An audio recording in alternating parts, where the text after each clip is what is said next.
हर हर महादेव प्रिय मित्रों, 29 जुलाई 2025 नाग पंचमी के दिन एक लोटा कच्चे दूध से कर लेना, यह एक महा उपाय होगी। हर मनोकामना पूरी मिलेगी, सभी दोषों से मुक्ति, इतना धन आएगा कि संभाले नहीं संभलेगा। भगवान भोलेनाथ जी के आशीर्वाद से पूरे साल धन बरसता रहेगा। मित्रों, जैसा कि आप सभी लोग जानते हैं कि 29 जुलाई को नाग पंचमी पड़ रहा है, इसीलिए यह दिन बहुत ही खास है। क्योंकि देखिए मित्रों, गुरुजी ने कहा है कि जब भी नाग पंचमी पड़े तो आपको सिर्फ और सिर्फ एक लोटा कच्चा दूध वाला उपाय करना चाहिए। यह उपाय इतना खास है कि अगर आपने सही मुहूर्त पर सही क्रिया अनुसार एक लोटा कच्चा दूध वाला उपाय कर लिया, जो प्राचीन काल के समय का महा उपाय है, तो मान के चलिए मित्रों, भगवान भोलेनाथ जी के आशीर्वाद से आपके जीवन का कितना ही बड़ा दुख हो, उससे आपको मुक्ति मिल जाएगी। आपकी कोई भी मनोकामना हो, मान लीजिए आप नौकरी की तैयारी कर रहे थे, आपकी नौकरी लग जाएगी, आपका बंद पड़ा व्यापार चल पड़ेगा, जिस बीमारी से आप बहुत दिनों से परेशान थे, उस बीमारी से आपको मुक्ति मिल जाएगी। आपके जीवन में धन आना शुरू हो जाएगा, आपके जीवन में धन आने के सारे रास्ते खुल जाएंगे, और मान के चलिए मित्रों, फिर आपको किसी भी प्रकार की परेशानी का सामना नहीं करना पड़ेगा। इसीलिए मित्रों, इस दिन आप लोगों को इस वाले उपाय को जरूर कर लेना है। भले ही आपने पूरे साल भर इस उपाय को ना किया हो, पर अगर आपने इस नाग पंचमी के दिन अगर इस वाले उपाय को कर लिया, तो आपको इस उपाय को करने का वह फल मिलेगा जिसकी आपने कभी कल्पना भी नहीं करी होगी। इसीलिए आप लोग इस एक लोटा कच्चा दूध वाले उपाय को एक बार जरूर कर लेना, ताकि आप लोगों के हाथ से यह मौका ना जा सके और आपको इस उपाय को करने का फल मिल सके। मित्रों, यह उपाय पंडित जी ने अपनी अभी की ही शिव महापुराण की कथा में बताया है, जो इस उपाय को आज हम आपको बहुत अच्छे से समझाने वाले हैं। इस वीडियो को देखने के बाद इस उपाय को समझने के लिए आपको कोई और वीडियो को देखने की जरूरत नहीं पड़ेगी। तो चलिए मित्रों, उपाय को शुरू करते हैं। उससे पहले हे भगवान भोलेनाथ, आपके इस वीडियो को जो भी लाइक और चैनल को सब्सक्राइब करें, उसके जीवन में कभी दुख दर्द मत आने देना। साथ ही साथ कमेंट बॉक्स में 5 ओम नमः शिवाय जरूर लिखें, ताकि भगवान भोलेनाथ जी की कृपा आप सभी को प्राप्त हो सके। इसी के साथ में आप सभी को बता दूं कि आप लोग वीडियो को पूरा नहीं देखते हो, काट काट कर देखते हो और गलत गलत उपाय को कर लेते हो, तो आपसे निवेदन है कि वीडियो को पूरा जरूर देखें। देखिए मित्रों, यह नाग पंचमी का दिन यह इतना खास होता है, इतना महत्वपूर्ण होता है, देखा गया है कभी कभी बड़े बड़े पूजा पाठ अनुष्ठान से जो मनोकामना पूर्ण नहीं होते, वह नाग पंचमी के दिन एक छोटे से उपाय करने से ही आपकी मनोकामना पूर्ण हो जाती है। और बहुत सारे लोगों ने इस उपाय को किया भी है और उनको इस उपाय को करने का फल भी जरूर मिला है। अगर आप लोग भी इस उपाय को करना चाहते हैं तो आप इस उपाय को पहले अच्छे से समझ लेना, सुन लेना, उसके बाद करना। आपको इस उपाय का फल जरूर मिलेगा, और इस उपाय को कर लेने से आपके घर में चाहे किसी भी प्रकार की दुख और समस्या क्यों ना चल रही हो, आपको उसका कारण भी नहीं पता है कि भाई ये समस्या किस कारण से चल रही है। उसका कुछ भी कारण हो सकता है, जैसे पितृदोष हो सकता है या किसी भी तरह का मंगल दोष भी हो सकता है।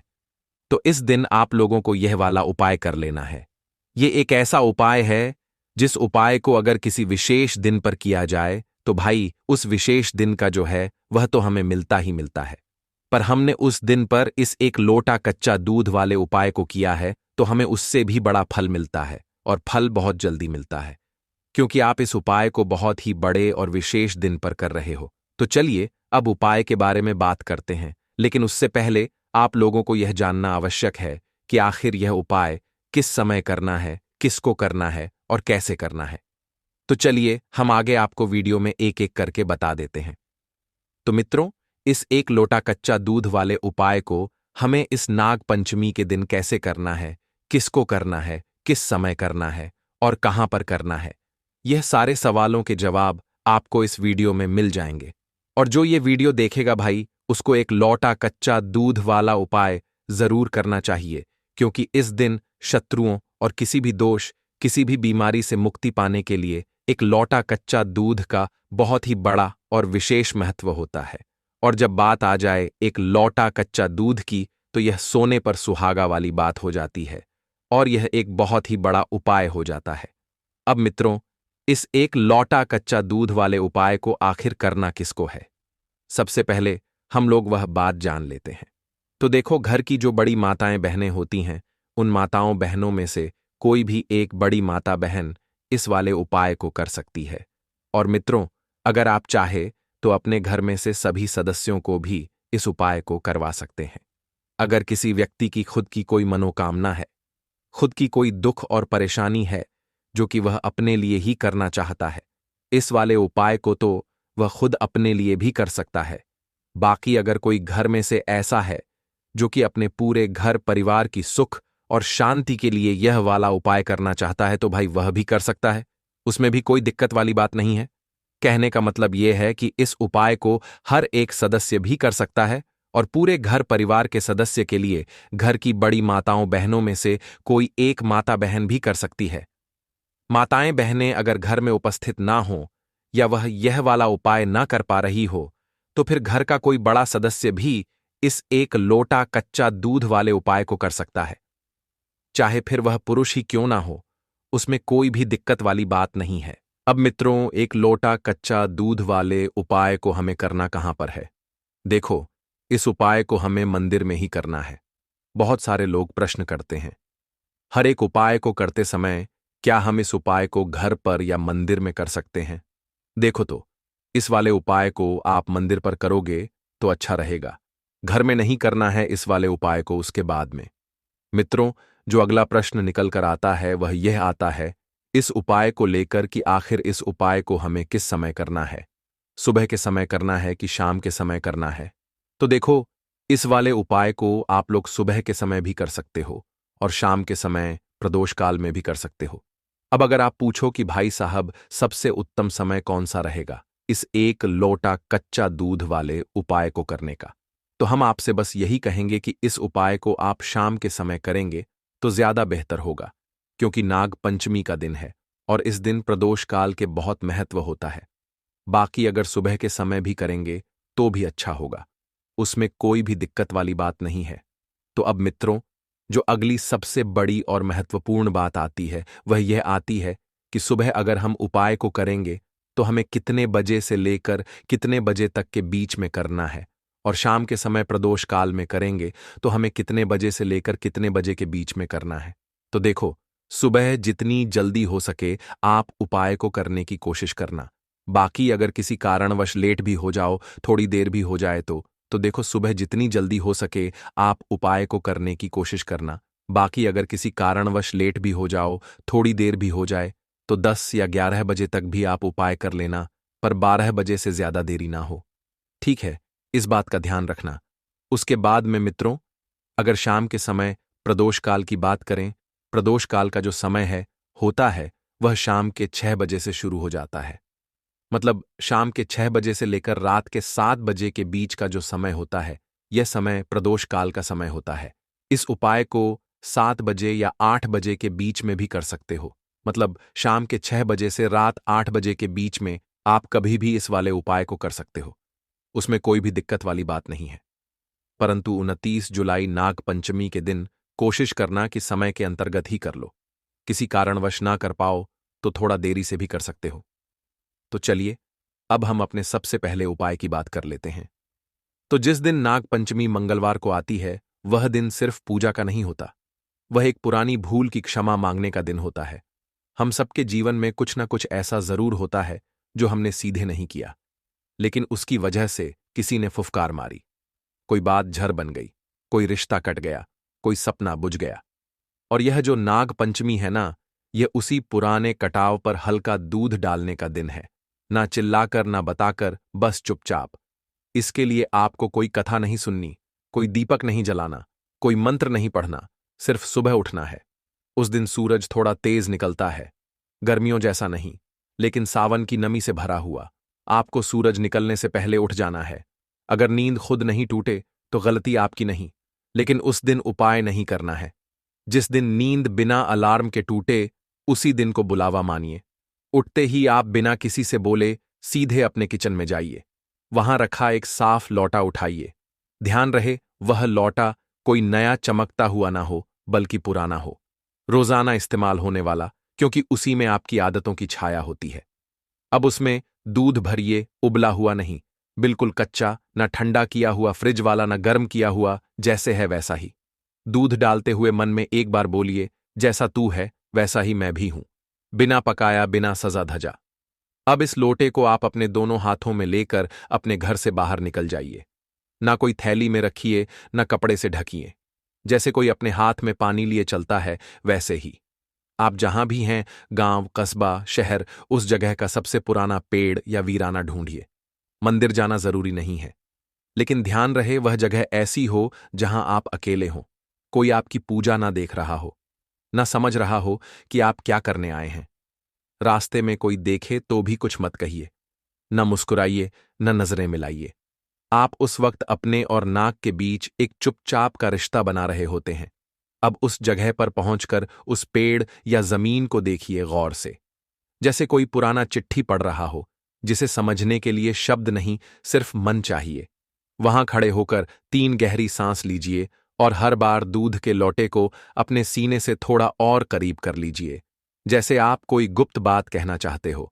अब अपनी आंखें बंद कीजिए और बिना किसी मंत्र के बस मन ही मन बोलिए, जो मेरे जीवन में कट गया, जो मेरे शब्दों से झर बन गया, जो मेरी चुप्पी से किसी को डस गया, आज मैं उसे तेरे चरणों में रख रहा हूं, नागदेव। इसके बाद धीरे धीरे लोटे से दूध गिराना शुरू कीजिए। एक पतली धार में झटके से नहीं, पूरी धार खत्म होने तक आप बोलते रहिए, मन ही मन।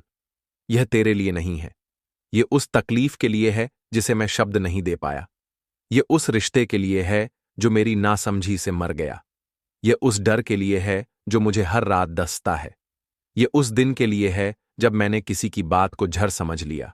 और यह उस गलती के लिए है जिसे मैंने कभी अपनी गलती माना ही नहीं। दूध जब पूरा गिर जाए तो लोटे को नीचे रख दीजिए, जमीन से हल्के से छुआइए जैसे प्रणाम करते हैं, और फिर बिना पीछे देखे वहां से उठाइए।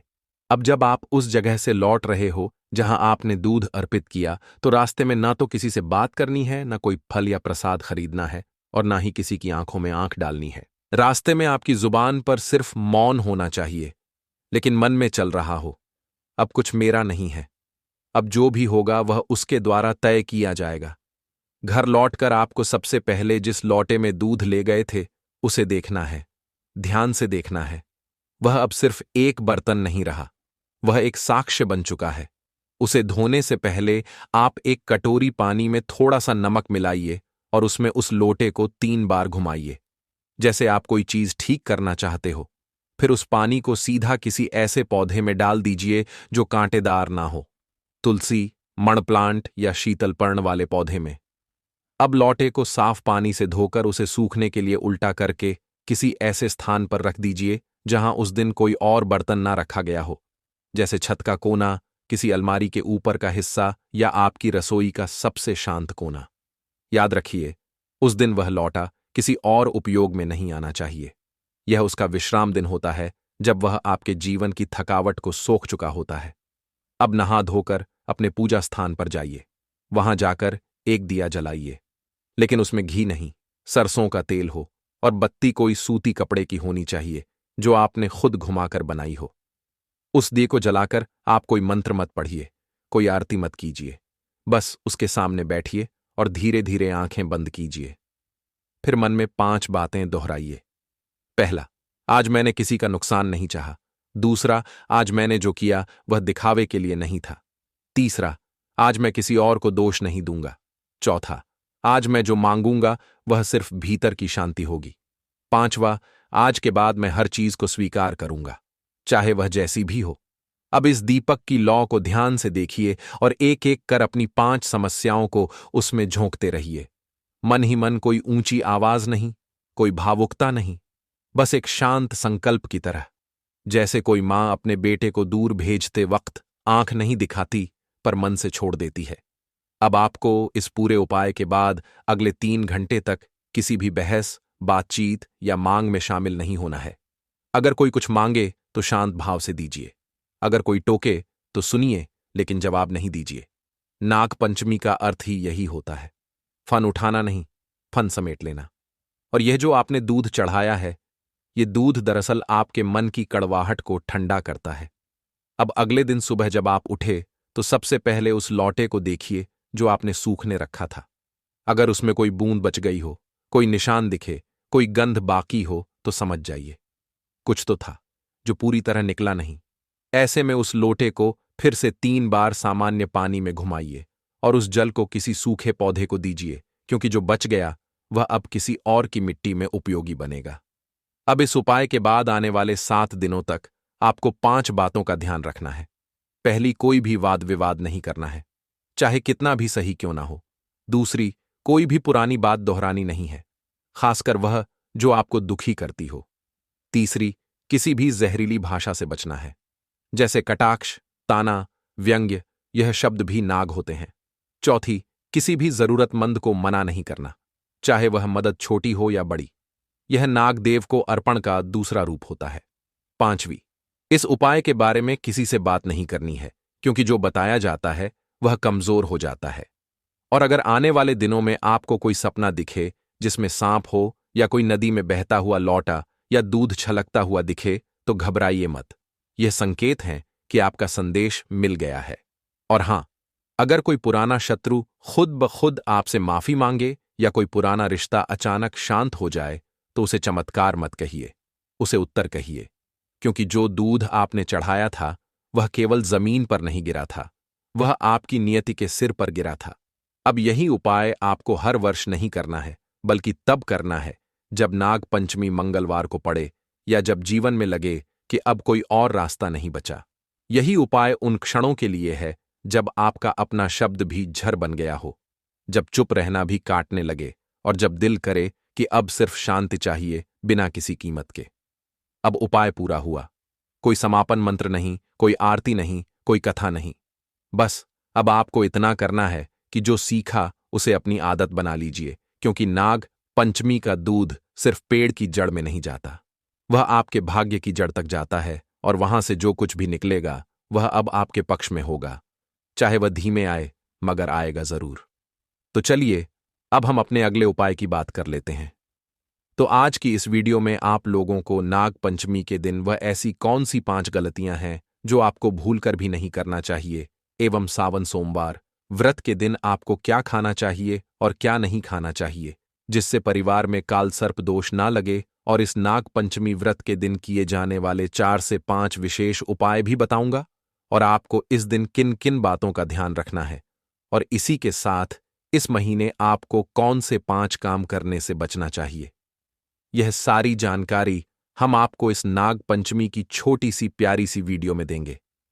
इस वीडियो को देखने के बाद आपको किसी और चैनल पर कोई और वीडियो देखने की जरूरत नहीं पड़ेगी।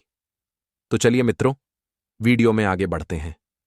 अगर आप भी चाहते हैं कि जीवन भर भोलेनाथ का आशीर्वाद आप पर सदैव बना रहे, तो वीडियो को लाइक करें, चैनल को सब्सक्राइब करें और कमेंट बॉक्स में हर हर महादेव, जय नाग देवता जरूर लिखें। जो पहली बार हमारी वीडियो को देख रहे हैं वह चैनल को सब्सक्राइब जरूर ही करना, ताकि इसी प्रकार की और भी ज्ञानवर्धक जानकारी आप तक पहुंच सके।